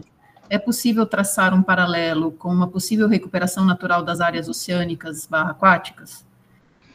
Verdade. A pandemia nos mostrou que é possível reduzir bastante impacto. Eu tenho dúvida se realmente os golfinhos voltaram aos canais de Veneza ou isso foi uma fake viralizada. Mas, de todo modo, acho que nem importa o exemplo do golfinho, tá? Eu tenho dúvidas mesmo, honestas. Eu não sei se, de fato, os golfinhos voltaram, porque eu vi essa matéria e depois vi algumas pessoas dizendo que isso não era verdade e tal. E aí, óbvio, não fui checar, então não vou afirmar que isso aconteceu ou não. Mas o exemplo do golfinho ele é o menos importante no que você falou na sua pergunta, né? Sua pergunta foi a pandemia fez com que o mundo desse um passo atrás em relação a seus hábitos de consumo, seu impacto sobre o ambiente, tá? E é fato, significa que quando há uma vontade ou um motivo, a gente consegue. Então, se fosse desejo global, a gente conseguia abolir o plástico, mas não há um interesse nisso, entendeu? Agora, em nome da preservação da vida, os governantes, né, conseguiram fazer lockdowns e tal, e isso reduziu bastante o impacto. Mas veja bem, reduziu por um lado e aumentou por outro. O consumo de plástico não diminuiu na pandemia, ele aumentou, tá? A outra pergunta do fórum é da Maria Cristina, e ela diz, sobre essa grande produção excessiva de plástico provenientes de várias áreas, como apresentou, muito complicado penalizar só uma área, mas, por exemplo, as grandes empresas que ganham muito. Além de melhorar a regulação, quais normas existem hoje já para esse problema? Muito pouco. Nosso arcabouço regulatório é muito pobre ainda. E mesmo assim, o Brasil tem aquela coisa de lei que não pega, né? É uma excrescência do nosso país. Existe uma política nacional de resíduos sólidos no Brasil que prevê o que se chama de logística reversa, que é a empresa que ofere lucro com uma atividade que suja, ela tem que ser a responsável por limpar. Ou ela limpa ou ela paga para limpar, né? E isso não está em prática, porque senão a indústria que ofere lucro vendendo utensílios plásticos, teriam que contribuir com a parcela da limpeza pública que hoje é paga pelas prefeituras. Não é? Então, essa é uma prática de logística reversa que está na lei e não pegou. Além disso, o que não está... Tem muita lei louca, sabe? Na minha cidade, a cidade onde eu moro, Santos, talvez na sua também, proibiram o canudinho de plástico. Ficou proibido, né? O canudo nem é um tipo de plástico assim muito relevante dentro do lixo, mas tudo bem. Eu tenho certeza que a intenção de proibir o canudinho de plástico é boa. Mas sabe o que aconteceu? Os caras simplesmente trocaram a embalagem do canudinho e escreveram no canudinho, biodegradável, esse pode. Mas aí ninguém fiscalizou, porque todos os biodegradáveis que estavam substituindo os que eram originalmente de plástico mesmo, honestamente de plástico, depois da proibição, ninguém fiscalizou, os caras continuam usando a mesma coisa. E pior, se você é um consumidor desatento e está com um canudinho que não é biodegradável, você sabe que não é biodegradável, você vai até o lixo descartá-lo. Se você vê assim, é biodegradável, pode jogar na praia. Então, sabe, o tiro que sai pela culatra pode piorar a situação. Então, por isso que eu digo, não que a ciência ela não cometa erros, né? Existem erros históricos de cientistas famosos, todo mundo sabe que o DNA tem uma dupla hélice, mas o primeiro paper que descreveu o DNA foi do Linus Pauling, um químico famoso, descreveu o DNA com a tripla hélice. Óbvio, um erro honesto, e a ciência comete erros. Mas a menor chance de errar está quando a decisão pública segue a ciência, né? E nesse aspecto, se houvessem consultado pessoas que entendem da área, nenhuma Câmara de Vereadores tinha colocado uma lei contra canudinho de plástico, porque era óbvio que o tiro ia sair pela culatra. Legal, Ítalo. Bom, vou passar a palavra para o Luiz, então. Oi, Ítalo, obrigadíssimo, viu, por essa ótima aula que você deu. Eu estudo um pouco isso também, e alguns dados eram bastante novos também para mim, e uma questão que ficou muito na minha cabeça, e ela está há muito tempo na minha cabeça, mas agora você ressuscitou-a um pouco, é a seguinte, e sobretudo porque como você trabalha, né, numa numa universidade que é fortemente vinculada também à saúde, à medicina, etc., que é a Unifesp. Minha mulher também trabalha lá, ela está no departamento de psicobiologia lá. Eu tenho muita interação com a Unifesp. E a questão que eu te colocaria, eu não sei, eu acho que não há nenhum trabalho resolutivo sobre isso, mas quem sabe você dá alguma luz em relação a isso. Que é a questão da... Bom, a gente sabe que nós estamos cercados por perturbadores endócrinos, e não é o plástico apenas responsável por essas perturbações. Mas existe uma fortíssima hipótese, eu não sei se eu posso chamar isso de hipótese ou já de alguma coisa mais comprovada, de que a redução da fertilidade masculina, inclusive feminina também, mas sobretudo masculina, a contagem de espermatozoides e a morfologia dos espermatozoides, a contagem diminuiu 50% já desde, acho que, 40 anos atrás, desde os últimos 40 anos. E a morfologia também tem algum problema, e nós temos claramente hoje, nos países nos quais existem dados, 1 em cada 6 homens tem problemas de reprodução. Existe também, a Shanna Swan fez um livro muito interessante também, mostrando que também a fertilidade feminina, embora em grau menor, também a fertilidade feminina está sendo afetada pela poluição, como se pensa, embora a questão que eu acabo colocando para você é o seguinte, correlação, né, diferente de causa, né? A gente sabe muito bem isso. Então, você vê que existe uma enorme correlação entre perturbações endócrinas e diminuição da fertilidade. Mas, como essa perturbação ela é muito difusa, e como não existe apenas um agente que está causando essa perturbação, mas um conjunto de substâncias químicas, a minha pergunta para você seria o seguinte: existem trabalhos que sejam capazes de, em primeiro lugar, isolar o efeito do plástico nessa perturbação, e nós sabemos, né, que o plástico está em todo lugar, talvez mais do que as outras substâncias, certo? Tá, a barreira placentária, como você falou, tá, corrente sanguínea, está nas fezes, tá, onde a gente procurar no organismo, tem um cientista que fala assim: nós não achamos ainda onde nós ainda não procuramos. Exatamente. A gente procura, a gente acha. Então, como isso talvez seja mais pervasivo do que outras substâncias, eu estou afirmando uma conjectura, não sei se isso é verdade, se existiria uma identificação do mecanismo através do qual, né, porque quando é muito difuso, você não pode estabelecer, né, uma causalidade fácil, a não ser que você detecte o mecanismo.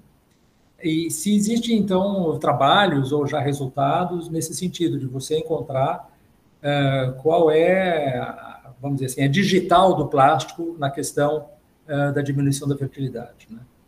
Eu tinha milhões de perguntas, mas essa acho que é a que mais me incomoda. Não, essa é legal, mas é muito legal, Luiz. Eu não trabalho ainda, eu até pretendo, nós temos uma ideia, eu estou para conversar com os médicos aqui da minha instituição. Isso. Uhum. Para a gente ver, eu tenho umas hipóteses aí, vou até soltar aqui. A incidência de câncer de pulmão entre não fumantes tem aumentado. Uhum. E aí eu quero estudar biópsias de tumores de pulmão quanto à presença de microplástico. Mas também, de novo, são apenas correlações que ajudam a construir um arcabouço de evidência, mas não prova causa, né? E no caso de estudos com seres humanos, isso fica ainda mais complicado. O que a gente consegue é simular e emular em modelos, desde cultivo de tecidos até experimentos de exposição em animais, e aí você isola os efeitos, né? Você cria um organismo em ambiente controlado e expõe como um único estressor esse organismo, esse rato, por exemplo, ou essa cultura de células aos microplásticos, né? Então, isso é possível. E aí, estudos desta natureza, tanto in vitro, usando modelos celulares e tal, bioquímicos, como in vivo, já tem demonstrado uma associação com aumento de processos inflamatórios, né? E tem também demonstrado associação com algumas tumorações, né? Mas é tudo ainda muito incipiente. Eu acho que está muito claro de que nós estamos maciçamente expostos ao plástico enquanto seres humanos, mas que eles estão aí, estão no nosso organismo, mas que as relações disso diretas, né, são muito complicadas. Você vê, eu acho até que eu posso ilustrar isso usando o cigarro mesmo, né? O próprio cigarro, no caso, por exemplo, do câncer de pulmão, a gente sabe que o fumante tem uma probabilidade de ter câncer de pulmão muito maior, esmagadoramente maior do que o restante da população, né? Mas num indivíduo em particular, é muito difícil fazer a relação causa-efeito. Claro. Né? O cara é fumante e desenvolveu um câncer de pulmão. Tá, mas ele também ingeriu muitos alimentos que são carcinogênicos prováveis, né? Ou ele era um agricultor que trabalhava com praguicida na agricultura, então às vezes é difícil mesmo isolar. E tem o fumante que não desenvolveu o câncer de pulmão. Tem o fumante que nunca morre de violência, morre de trânsito, né? Exatamente. Enfim, então, realmente é difícil. Eu acho que a superação e o convencimento, assim, eu acho que ela naturalmente virá do aumento da carga de evidências, né? Esses amplos estudos epidemiológicos, que também não estabelecem uma relação causal, mas uma mera correlação que pode ter uma influência do acaso, né? Então, é uma dificuldade natural. Mas já tem muito estudo, viu? O mais recente, os caras encontraram muito microplástico nas placas de ateroma. Para quem não sabe, as placas de ateroma são as placas que obstruem os vasos sanguíneos, né? Que você acumula devido ao aumento do colesterol ruim, do LDL e tal, elas vão formando, elas calcificam e vão obstruindo vasos sanguíneos. Então, o último estudo que eu vi, assim, humano, que me chamou a atenção, saiu na New England Journal of Medicine, uma revista, né, entre as mais importantes do mundo, era microplástico em ateromas, em placas de ateroma. Tá bem, muito obrigado, Ítalo. Emília. Você está mutada. Ítalo, muito obrigada, né? Eu estou aqui ainda matutando várias coisas. Eu trabalho com resíduos, Ítalo, só para você saber, apesar de ser bióloga. E tenho trabalhado com plástico, né? Tem como trabalhar muito, trabalho muito com a estratégia lixo zero. E tem coisas que você traz extremamente interessantes. Eu acho que esse trabalho de começar a medir isso, né, e medir a partir dos animais filtradores, faz uma diferença muito grande para quando a gente vai fazer discussão de política pública ou de processo de gestão, porque há sempre no legislador e no gestor brasileiro a sensação de que os grandes problemas de plástico ainda estão no Pacífico, né? Não tão próximos da nossa realidade. E, como ser químico, fica uma coisa... Porque, por um lado, o plástico faz com que a indústria de petróleo seja considerada a primeira indústria de economia circular, certo? Porque o plástico é resíduo de produzir gasolina, né? E quando, no começo da pandemia, todo mundo começou a falar que a gente ia entrar na nova era de sem combustível fóssil, logo depois, logo em 2021, sai uma grande proposta dos grandes produtores de petróleo, que eles iam investir muito mais em plástico, e plástico é muito mais necessário para a sociedade do que gasolina e diesel, né? E isso é super preocupante, porque o que você traz é assustador, os dados que você traz na realidade, né? E dizer que, olha, independente de onde a gente está no mundo, quando a gente trabalha com dados planetários, fala, bom, o Brasil está produzindo 200 gramas por pessoa de resíduo, tudo bem, mas aqui no lugar onde eu estou agora, que é o bairro de Barão Geraldo, onde fica a Unicamp, as pessoas produzem 1,7 kg de resíduo por dia, né?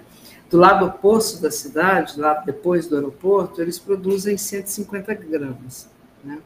Então, a gente tem essa fragmentação e essa desigualdade pelo planeta afora, né? Que piora bastante a situação, que piora bastante qualquer tipo de legislação que a gente vai fazer. Por isso que os seus dados são super importantes, eu acho, que a gente poder utilizá-los e trabalhá-los, pensar essa política pública. A logística reversa do Brasil, eu não acredito que a PNRS não colou, tá? sou aquela que ajudou a construí-la e tenho certeza que ela tem avançado bastante.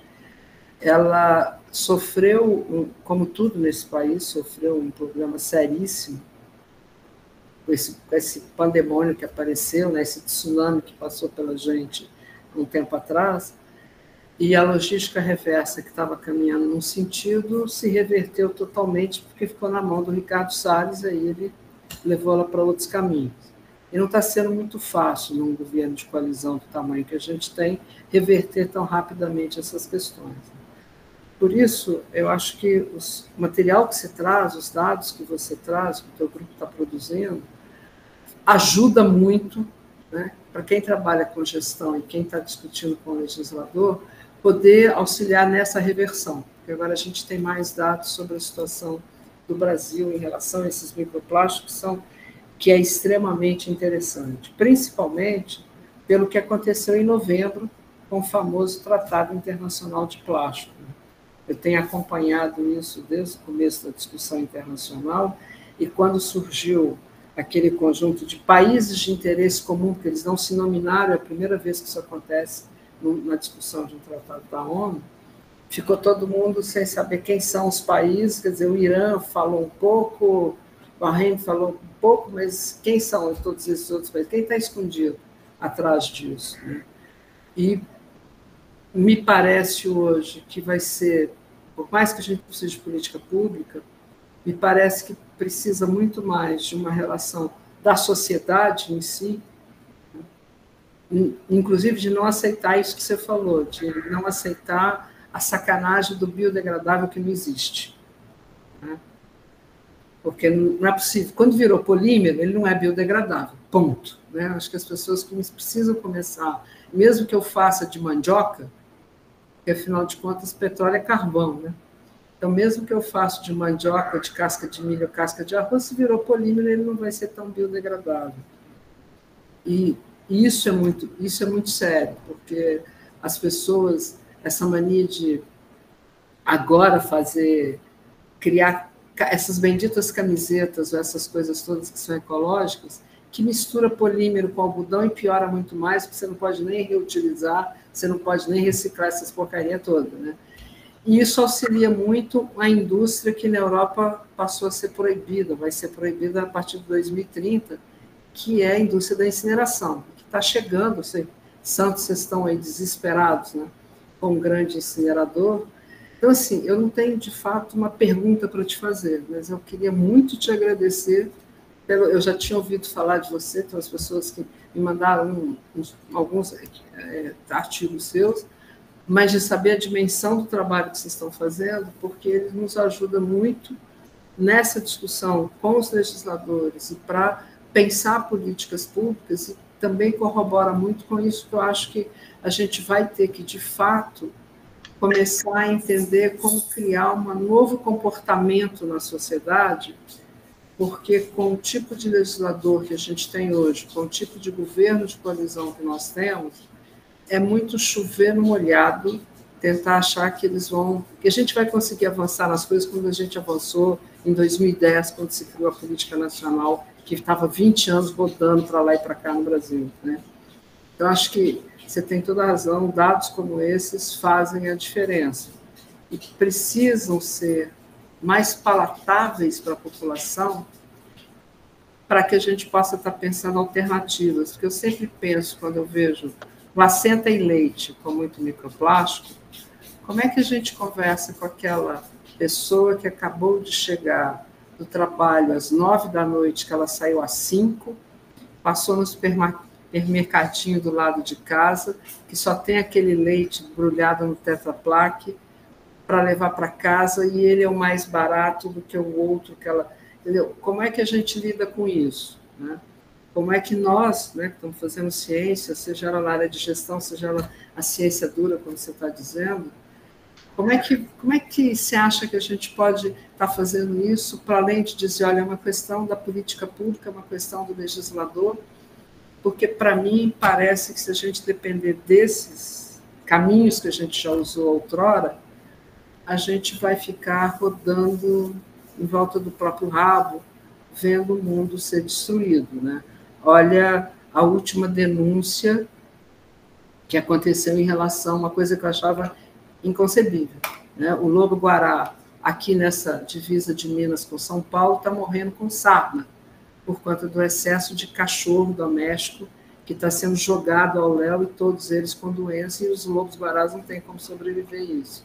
Mas existe um corredor ecológico para o lobo-guará passear cheio de sarna e morrer, né? Enfim, eu queria muito te agradecer, não tenho de fato uma questão, mas me suscitou todas essas questões que eu estou colocando aqui.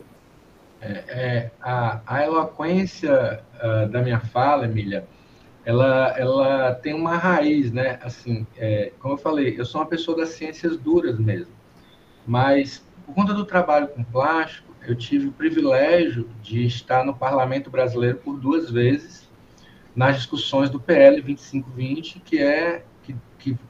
que discute a circularidade, né? Uma transição para uma economia circular do plástico.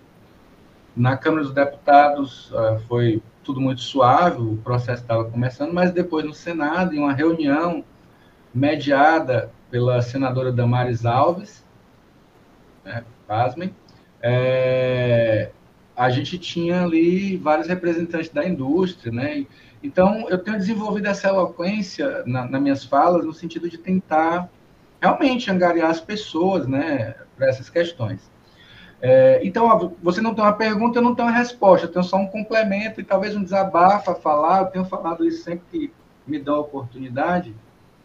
O trabalho sobre os plásticos biodegradáveis fake, 40 supermercados, 10 em São Paulo, 10 no Rio, 10 em Santos e 10 numa cidadezinha litorânea aqui. São cidades com populações diferentes, a ideia era tentar ver que nós não encontramos nenhum dos produtos rotulados como biodegradáveis, sendo de fato biodegradáveis, tem me gerado muitas felicidades, porque foi discutido na imprensa, mas alguns dissabores. Eu preciso dizer que uma das empresas que teve seus produtos apontados, eles entraram em contato com a Elsevier, pedindo a remoção do artigo, né? Retirada do ar. Você vê como o sistema é bruto, né? Como o sistema não é simples, né? Eles pediram a retirada, a editora, a professora Adisa, me escreveu. Eu, não, a decisão é de vocês, mas o que vocês querem de mim? A gente quer subsídios, né? E aí, óbvio, eles negaram a retirada. Mas a revista concedeu a eles a possibilidade de escrever um reply, né? E eles escreveram um reply, um documento, do ponto de vista acadêmico. Eu sou um acadêmico, eu sou um formado e deformado na Universidade Brasileira. Eu não sou nada diferente, eu faço meus esforços para sair da minha Torre de Babel, mas eu sou um acadêmico, né?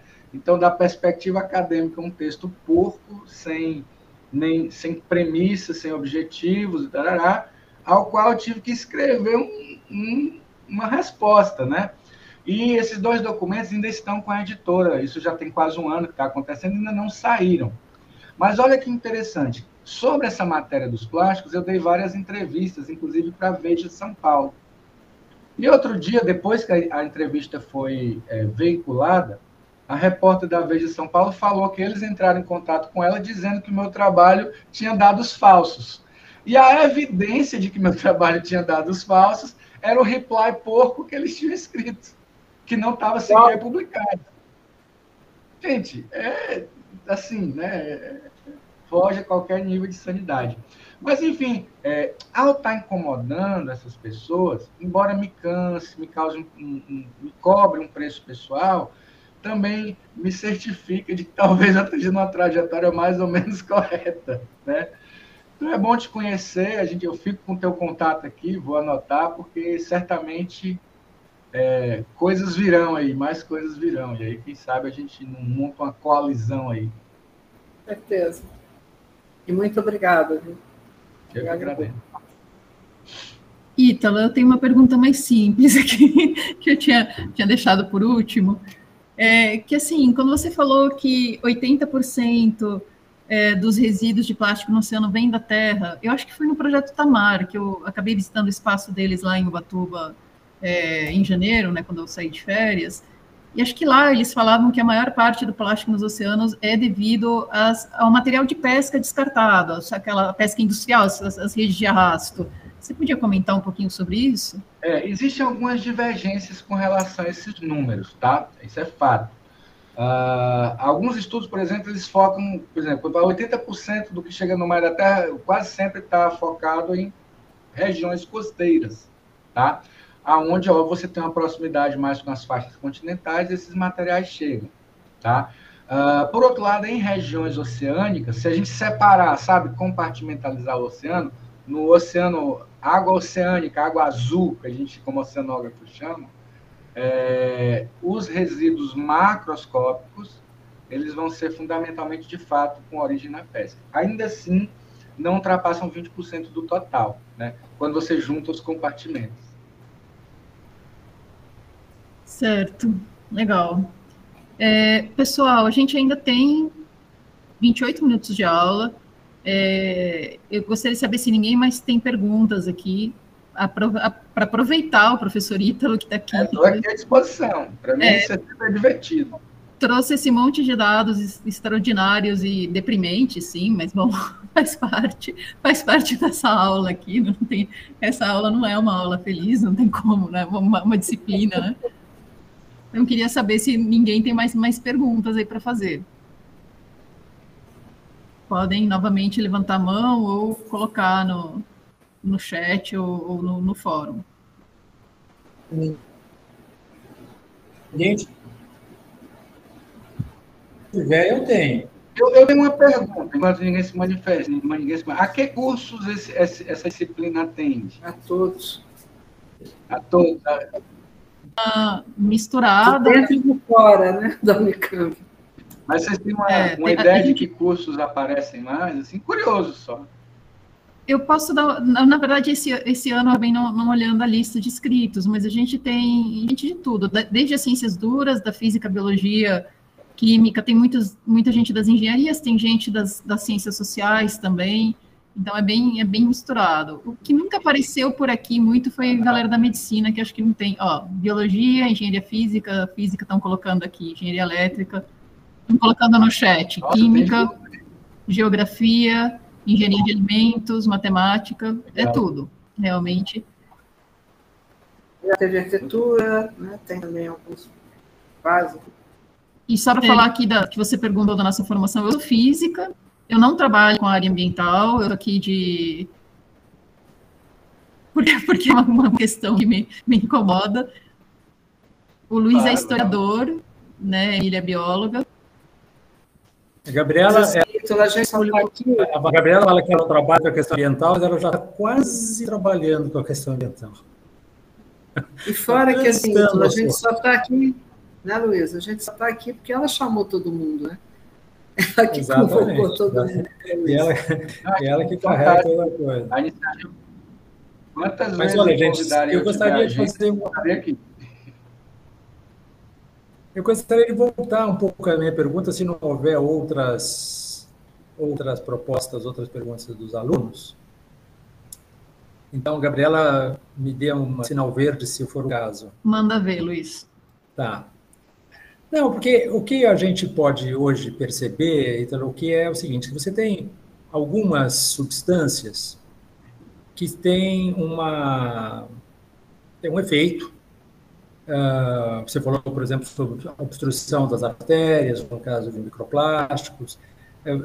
Você tem várias substâncias que você tem claramente hoje um repertório, um protocolo em que a exposição dos organismos, não apenas humanos, mas dos organismos de forma geral, a esse conjunto de substâncias tem uma relação quase que bionívoca. Então, dada a exposição a isso, você tem aquilo.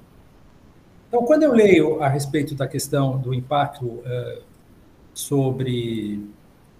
dos plásticos sobre os organismos, eu sinto um pouco porque a gente já falou a questão de ser difuso, etc., mas eu sinto uma certa reticência de parte dos cientistas a estabelecer, a circunscrever impactos.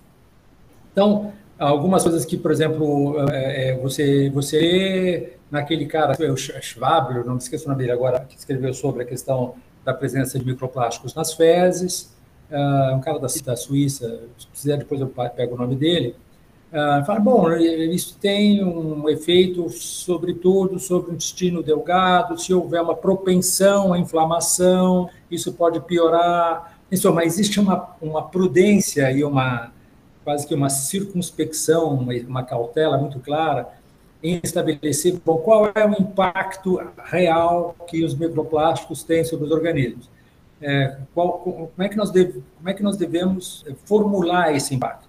E me parece que a medicina, até agora, tem ficado um pouco titubeante em relação a isso. Então, aí você tem alguns elementos que me parecem assim, claro, eu não sou médico, eu não trabalho com essa questão, mas a gente sabe, o relatório que a Organização Mundial da Saúde mostrou sobre o câncer, relatório de 2018, mostra que os cânceres, bom, os cânceres masculinos de próstata, os cânceres femininos de mama, mas aquilo que é comum tanto aos homens quanto às mulheres é pulmão e intestino. Bom, pulmão é aquilo que você respira, intestino é aquilo que você come, tá certo? Então, não é nem um pouco surpreendente. São também os sistemas mais resilientes, né? São os dois sistemas mais resilientes. Exatamente, porque eles exatamente estão em interação com o ambiente. Claro, exatamente, certo? Então, eles deveriam ser aqueles que menos teriam câncer, tá certo? Então, são aqueles que têm, se você excluir a mama e a próstata. E aí você tem nós sabemos que nós estamos respirando plástico, nós sabemos que nós estamos ingerindo plástico, por aquilo tudo que você já falou, em todo tipo de alimentação, na água, inclusive.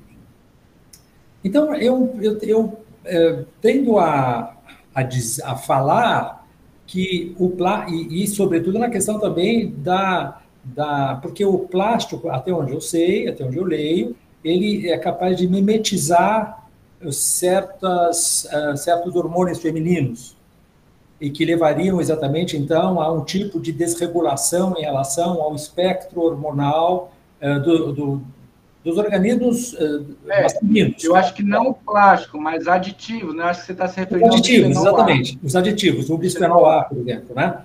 O bisfenol A, não é o plástico, você tem razão. São os aditivos, mas, em todo caso, eles vêm juntos com o plástico, tá certo? E aí eu sinto muita falta, talvez por ignorância, provavelmente por ignorância minha, porque eu não sigo de perto essa literatura, mas não tenho cruzado textos que sejam capazes de ser mais precisos, mais pontuais, mais categóricos, mais assertivos. Isso é muito difícil. O impacto do plástico sobre os organismos.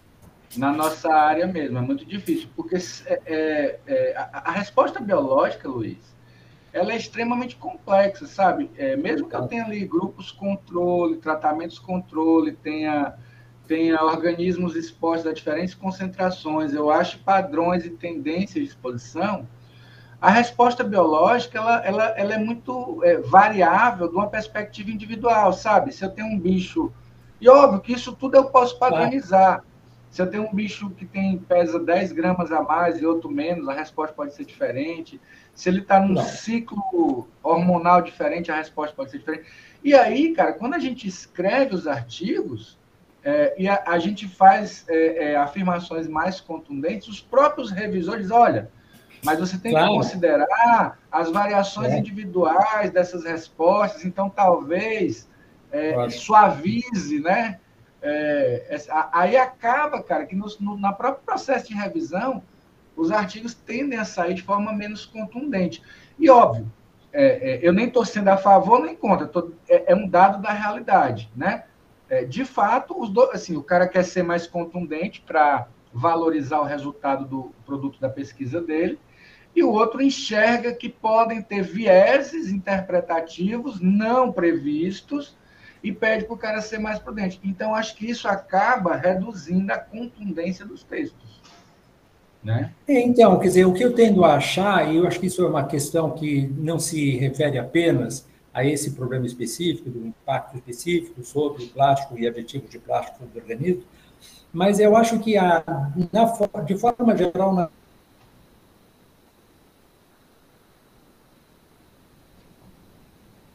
ciência está cortando uma percepção equivocada do risco. Digamos assim. É porque eu estou na praia aqui, então talvez a minha. Mas eu não sei se eu faço de novo a pergunta, se continuar. Não, mas eu entendi a percepção. Mas a minha pergunta é exatamente, no fundo, se você não compartilha comigo, uma percepção equivocada do risco. Ou seja, vamos dizer assim, se você tem. Eu pego o exemplo que eu acabei de ler de um artigo que saiu agora na Science, do Bernardo Flores, em que eles dizem: bom, até 2050, entre 10% e 47% da floresta amazônica pode cruzar um ponto de não retorno. Bom, se você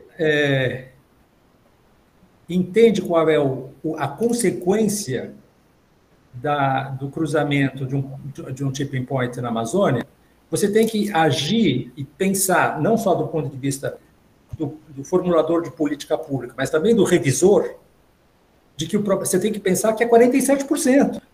Porque se for 47%... É o risco, né? Você tem que ir pelo pior cenário. Eu acho que a questão da ciência tem sido de ser, assim, bom, se é 10% a 47%, vamos dizer o seguinte, é a média entre os dois. Não é a média entre os dois. Então, se você detecta uma probabilidade relativamente elevada, uma probabilidade no âmbito conjectural de que o plástico seja indutor de câncer, você tem que tratar isso como um risco muito elevado, mesmo que a sua certeza a respeito seja ainda muito pequena. Mesmo que haja um grau relevante de incerteza. Exatamente. Era isso, é mais uma reflexão do que uma pergunta. Eu acho que aí é mais filosofia da ciência, né? E assim, a gente poderia conversar longamente, mas eu tendo a concordar contigo. Eu acho que numa perspectiva de os cálculos, as estimativas de risco, elas têm que ser sempre o mais parcimoniosas possíveis. Quer dizer, sempre assumir os piores cenários. Você pode, para um efeito didático, discorrer sobre, olha, se o risco for mínimo é assim, se for médio é tanto, né?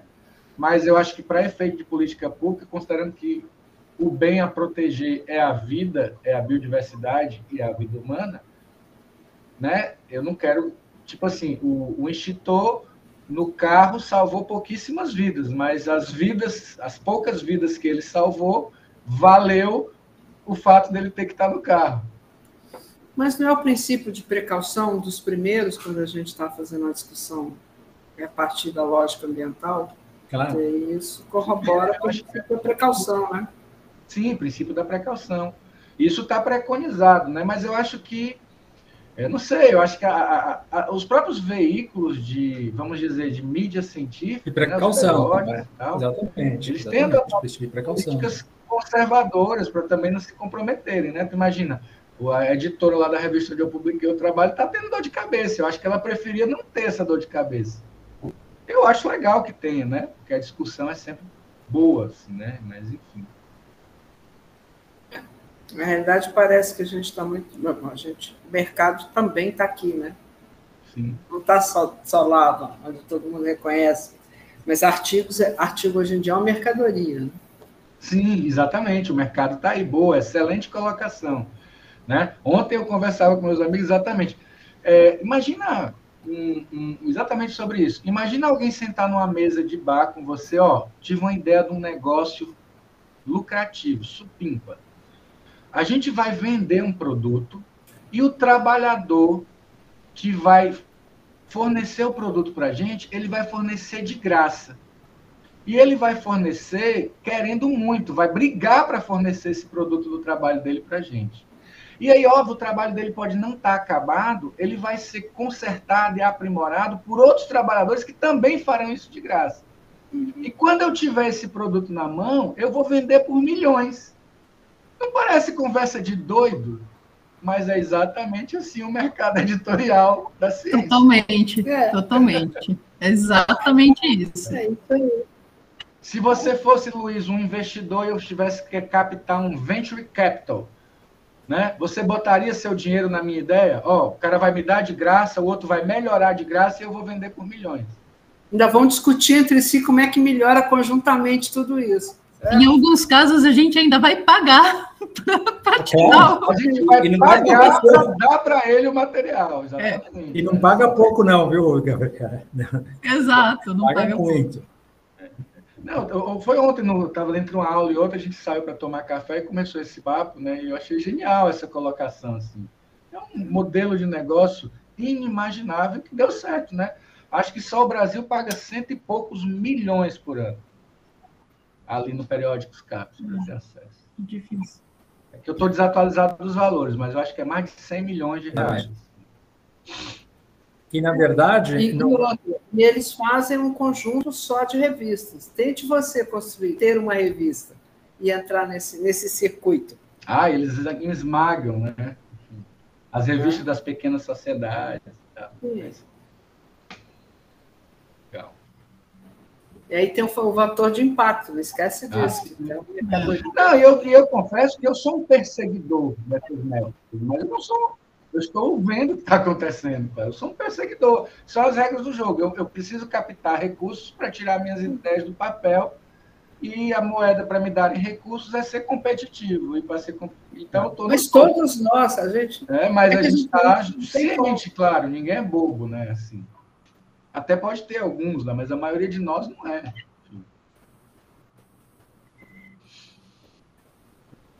Exatamente. Certo, pessoal. Alguém quer perguntar mais alguma coisa sobre os microplásticos? Ficou para trás os microplásticos. Não, imagina. Faz parte. Se não, como já estamos chegando ao final da aula, a gente pode ir encerrando por aqui, todo mundo pode pensar um pouco. Posso só fazer uma pergunta bem genérica? Vai lá. Você acha que é factível a gente, de fato, ter uma sociedade que consiga controlar a produção de plástico? Factível? Não, eu não acho. Não acho. Assim, é horrível dizer isso para uma garotada aí, mas eu não acho. Né? Tipo... Esse modo de vida nosso não vem Tipo, sabe, o pessoal fica discutindo tecnologia para combater as mudanças climáticas, certo? Tem uma tecnologia fantástica que já inventaram há muito tempo, sabe como chama? Árvore. Eu falei isso ontem na aula, quase apanhei, mas isso... Né? A tecnologia mais fantástica para combater as mudanças climáticas chama árvore. Eu acho que ela tem alguns milhões de anos aí de inventada. Então, assim, realmente, depende de vontade política. Assim, estão pensando... vai ser sempre um jogo de conflito paliativo, entendeu? Enquanto não houver um colapso que nem pandemia... Agora, óbvio, se houver um colapso que nem pandemia, a sociedade se mexe. Mas ela é indesejável, né? Ninguém quer que milhões de pessoas morram para que haja uma atitude para evitar mais mortes. Porque já está tudo... A pandemia era, de certa forma, imprevista. Mudanças climáticas, tsunami de plástico, está previsto, né? Estamos aí atrás do PL 2524, certo? É isso. Para evitar o tsunami de plástico. Exatamente, isso aí. O pessoal lá da Oceana. Legal, pessoal. Então, vamos encerrando a aula por aqui. Pessoal que está assistindo essa aula, levem essas coisas para as mesas de bares, para as festas, para as famílias, né? Conversem sobre isso, porque é importante que mais pessoas saibam, né? Acho que o propósito dessa disciplina é esse, mas aqui não pare só em vocês. Essa informação tem que se espalhar mais, porque quem sabe a gente consegue fazer alguma coisa, pelo menos pressionar pelo PL 2524. Boa. Propagandinha aqui, ó. Olha só, para o tsunami de plástico, legal. Legal.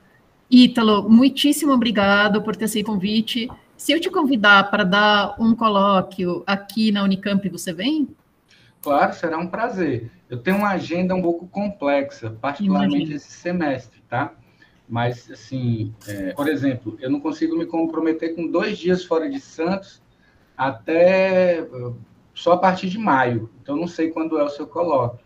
Não, é um dia só. Eu vou organizar isso, não se preocupe. Que eu tenho, por exemplo, umas agendas de viagem. Eu vou estar viajando de 2 a 7, depois eu volto, fico uma semana e viajo de 12 a 27 de abril. Então, mês de abril eu estou quase todo fora, assim. Mas eu não sei quando é o colóquio, né?